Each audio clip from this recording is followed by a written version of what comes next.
In this week's video, I'm talking about the fire realm of the 5-realm counseling and coaching model that is intrinsic to the 5-element system of how to interpret hands. My name's Jennifer. I'm based in Johannesburg. I'm a long-time practitioner, teacher, and author of all things to do with hand reading. The 5-realm model is the context, or I like to think of it as the safety net within which we deliver our findings when we're examining a set of hands. When I say we, I'm referring to those of us who utilize this 5-element system. The 5-element system pertains to applying or to assigning an element to each and every formation, structure, line, dermatoglyphic, shape, etc., skin texture of the hand, and then seeking to interpret that formation on the hand in terms of the principles that that element exhibits. The 5 realms break down into the physical, the emotional, the creative stroke vocational, which is today's topic, the mental or intellectual, and the spiritual. And those 5 categories subclassify into further very specified component parts of our human experience. As a hand reader, when I work within the context of the 5 realms, I'm pretty much assured that by the end of the session, the client feels reasonably well understood. In other words, the tapping into each and every component part of their life does give them a deeper sense of integration. The fire realm in the 5-realm model is at least a full day's workshop of explanation and understanding and inquiry.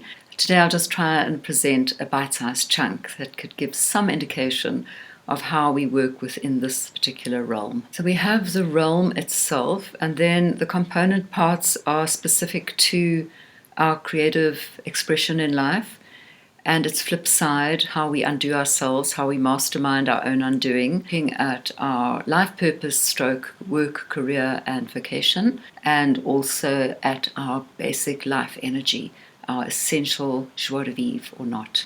Taking that a step further into the subcategories of the subcategory, so to speak, clearly there would be counseling themes and coaching themes that would emerge from different markings on the hands.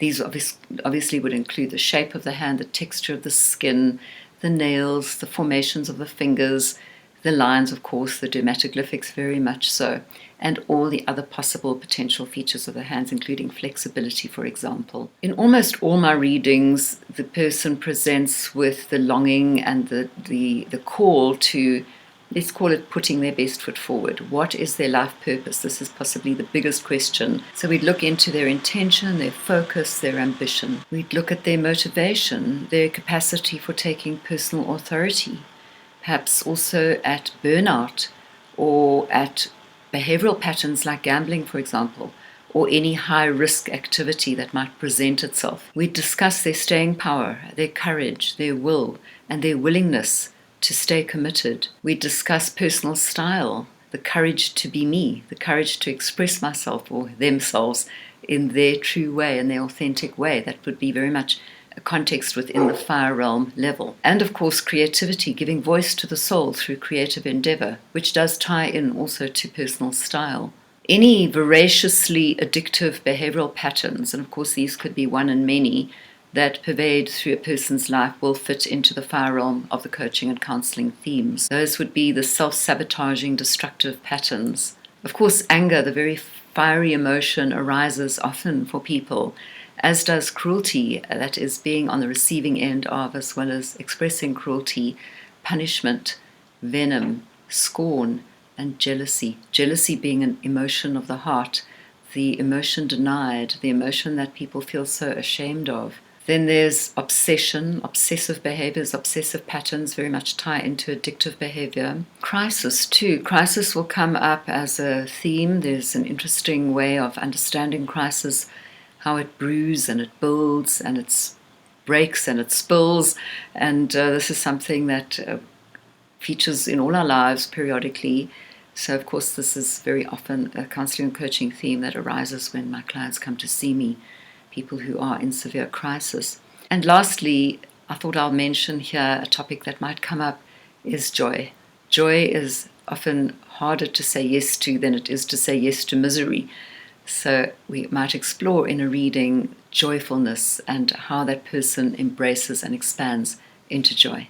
As I've said so often before, the marker, the feature of the hand, will take you as the reader into the topic. So I thought I'll present a few today. I'll start with creativity. Of course, there's so many different ways and styles of creativity. And not only do we see creativity in a set of hands, but we also see markers which indicate where creativity is hampered. In this image here, we see a large peacock's eye, and it's on the person's fire finger, which is the finger that represents self-expression and appreciation of art, as well as, in this case, very much the person would have an eye for beauty. And peacock's eyes relate to a design sense, a capacity, or the natural-born designer. You'll notice also a radial peacock's eye on their air finger, which suggests that they're very observant and imaginative. And then in combination with their style loop, which is ringed underneath the person's fire finger at the bottom on the actual palm itself, on the sun mount, this very much adds to the design flair, the person's personal style and innate elegance. So this is definitely a hand of a very creative person. A whirl on a fire finger, especially if it's a long fire finger, is also a sign of creativity in a person. It's a very tried and trusted marker. It's actually known as the classic sign of the artist. So you might want to look out for that on your own hands, also in the hands of people you're looking at. If you have a whirl on a fire finger and you feel you're not creative, the idea here would be that you simply have not tapped into your potential creativity.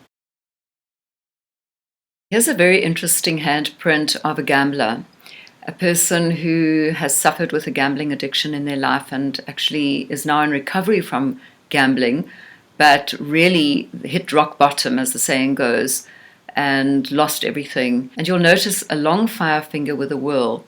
And that not only, so it's exactly the same as the artistic expression, but very often can also be seen as an indication of a person who's drawn to gambling. So there's a risk factor involved when there's a long fire finger. One feels for example, is the person into high-risk sport, anything where they live on the edge, and of course gambling, say no more, is obviously living on the edge. Gambling and anything high-risk is clearly a counselling and coaching theme within the fire realm of the 5-realm model. I wanted to share about anger and rage. The thing is, though, when it comes to looking at a set of hands, there's so many features that can aspect anger and rage. One of them, for example, is a very bulbous Venus mount with a very thin, hard rest of the hand. Another is a bent, thin water finger, index finger, and it bends into the middle finger or the earth finger. Another feature that signifies anger would be white knuckles or very red hands, or red hands with white splotches behind. I also find that people with short, fat water fingers, index fingers with a whorl on the end, in other words, it's much shorter than their fire finger, significantly so. That could aspect a belligerent quality in the person. But when anger comes up, and not only being the perpetrator of anger, but being obviously on the receiving end through some sort of abuse, very common theme that lies within the fire realm of the 5-realm model. The same would apply to discussion about the person's life purpose. It's really a matter of cross-referencing so many different features of the hands. But where we begin in the 5-element system is in the binary analysis of the shape of the hand and the texture of the skin. The shape represents how we express in the world, the give, how we do, whereas the skin, our skin, represents how we receive, how we take, the element of impression, how the world outside impresses itself upon us. So the shape of the hand will either be earth, water, fire, or air, and likewise for the texture of the skin. And then we look at compatibility. So if a person, for example, has a fire-shaped hand with a water skin, fire and water are incompatible elements. And through that we get a clue as to the environment that the person's most suited to in terms of their vocation or their life purpose. So looking at the fire shape and the water skin by way of an example, we have here a very expressive, very energetic person and very much a doer, not a lazy person, but the water skin adds this layer of sensitivity. So in their vocational life, the way that where they need to be working is where there's a level of empathy, caring, consideration, concern. Walk into the office in the morning, it would be how you're doing, how you're feeling, can I make you a cup of tea? That type of quality would need to pervade their life. Whereas, just to offset it, a person with fire-shaped hands and fire skin, any kind of sensitivity is not really needed. This person could be like water off a duck's back. When counseling and coaching within the fire realm of the five realm model, you might want to inquire with a person, are they impassioned with their goals and their directives in life? Or is their fire consuming them, snuffing them out? Are they burning the candle at both ends? What sort of energy do they have? Is their internal fire out of control? We know that fire ignites easily, but does the person have the staying power, or is their aliveness dimmed and dulled and defeated to a state of apathy? Where is their will and their willingness to change and to effect transformation? Questions of change and transformation pertain very specifically to the fire element because change is a fire principle. In next week's video, I'll be talking about the air realm of the five realm model. A reminder that if you'd like a reading with me or if you'd like to study with me, please contact me. You'll find my info at the end of the video. Thank you so much for watching and listening, and please like and subscribe. See you next week.